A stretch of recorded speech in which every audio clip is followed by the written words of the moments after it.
You've obviously heard of the famous Rosa Parks incident, in which she was obliged to move on the bus from where she was sat to somewhere else, and she chose not to, and she was arrested for it. It became very much a sort of figurehead of the civil rights movement. Had you been travelling on that bus, what would you do? And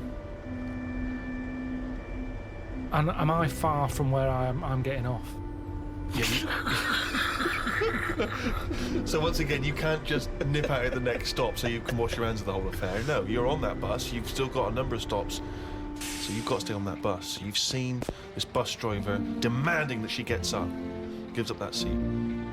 Maybe she's given up that seat for you. I'd probably go, it's all right, I'm standing, I'm all right. What if Suzanne wasn't allowed to sit with you on buses? What if now a law came in that women were second-class citizens and she can't come with you?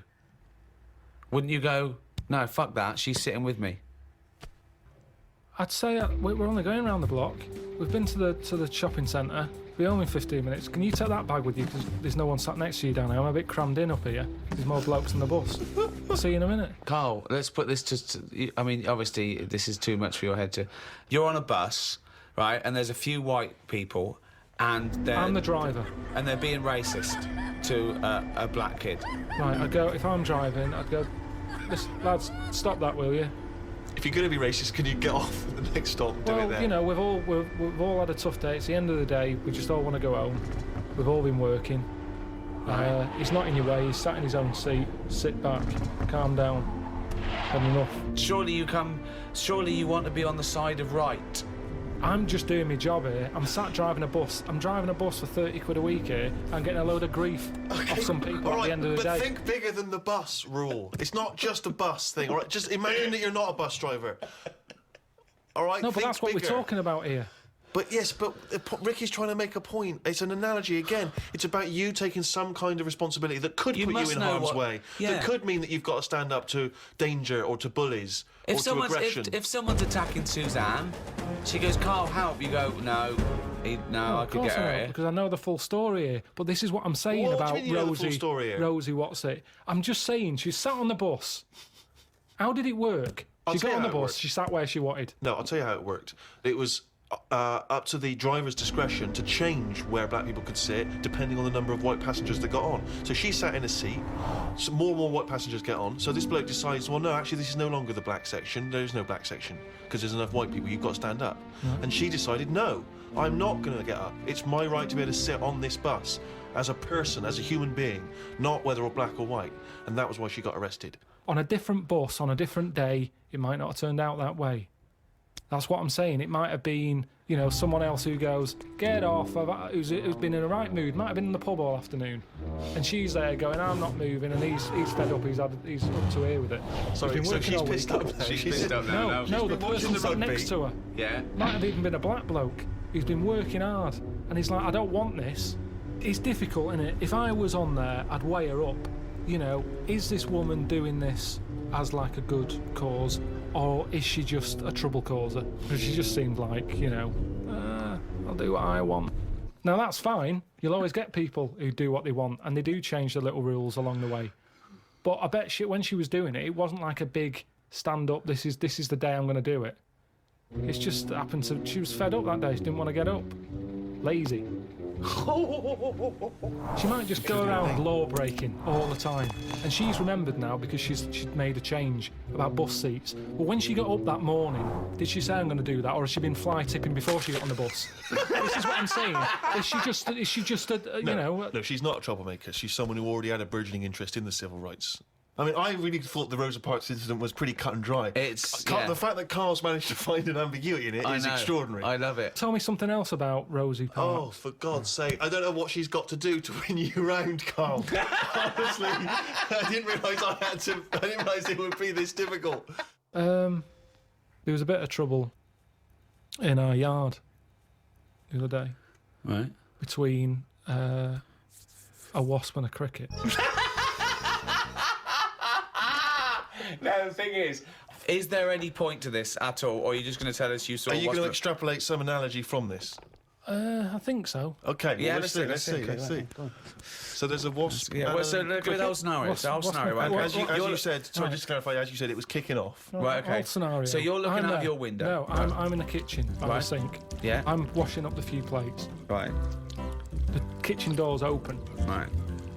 Suzanne says, "Oh my God, look at that! What? There's a wasp and a cricket having a wrestle." I've never seen it before. Right, right. Wait! Are you sure this wasn't Mexican television and it actually was a Two sporting people event? dressed up. Yeah. So they're there wrestling, and I was like, "Well, stop them then." So Stop! she, Whoa! You don't interfere with fucking Rosa Parks. Why are you interfering with a wasp in a cricket? because one, I didn't even know they didn't get on, to be honest. Because they were sort of wrestling. I said, and my hands were wet, so I couldn't do anything. I always overdo it with the fairy liquid. Yeah, sure. So she's there. I say, separate them. So she uses a tea towel, flicks them. Flick. Clever. Right. Good Right. thinking. The wasp goes its own way. The cricket's sort of jumping about a bit. But who was fighting who? So I'm sort of saying that is really weird because wasps are changing quicker than anything else that I keep my eye on. Okay, well that's just your theory and it's not based on Well, I anything. told you a couple of years back I saw one eating chicken. They shouldn't be doing it. So anyway, so now they're causing trouble with a cricket. Whoa, how do you know it was the wasp fault? This is prejudice. Why do you think it was the wasp fault? What if the cricket would have started it? What if the cricket's got a society that go, we hate wasps, we hate their stripes. We hate them. If they come here, fight them. If everyone comes down here, fight them. How do you know it wasn't the cricket that started that? Well, I suppose at that time I didn't, but since... Oh, I don't subsequent know. information's Oh, come okay, through. sorry. Okay, So this is anyway, like Columbo, isn't it? We saw the... yeah. So I saw all that, we broke it up, the cricket was sort of shaking a bit. Definitely not! Definitely not! It was shaking a little bit. Yeah. So I sort of prodded it, put a little leaf over it because it was a hot day. Thought I'd put a leaf there so it doesn't get overheated. I love I'll this. keep an eye Like on it's it. done the marathon. It's got a little. It's got Mars on the leaf, written So- on the leaf, and now it's just walking over the little medal. So Suzanne, I'd leave it for a bit. Leave Get it. on. What did About you half say? an hour, about left it for half an hour. What did Suzanne want to do? She wanted to interfere, did she? What did she want to do? Just sort of like. No, she just sort of said, leave it, stop messing with it. It's probably a little bit knocked out, a little bit stunned. Sure, let's Right. get on with our lives, she said. Yeah. So I put the leaf on it. We go off, and half an hour later, I get back in. I said, I'm going to go and see the Where'd you cricket. go? Where did you go? Just for a walk. So I've been out, back in, have a look. Cricket's still there. Noticed one of its legs gone. Oh. Don't know if the wasp did that or the tea towel flick. Well, Right. this is when I got the computer out, Right. had a look. What happened is the wasp apparently does this a lot, and it stings them in the head. Right, not this particular. If there wasn't like a little profile of this particular wasp. on a kind of It's just police it's website. an incident that Just happens a generally lot happens within between wasp community. wasps and crickets. Right. So it stung it in the head, and what happens is it's that whole thing that we talked about before, where it lays an egg. Right. So I was sort of having a look, seeing if I could see any sort of holes in its head, and it just kept sort of moving its one leg, like, oh, I can't handle this. We've got one big leg. One big leg at the back now. It's normally got two that it uses to jump. So you were worried that crickets aren't aware of the dangers of wasps? I just had a look online and saw that, it's a popular thing that happens. It's sort of like a bit of a mugging. It said you can leave them for about half an hour. They normally come round and they don't know they've had an egg put in their head. But There's no way it said leave them for half an hour and they come round, they don't have an head. But there's no way it said But he that. said they're normally stunned for about half hour. Have you had an egg put in your head?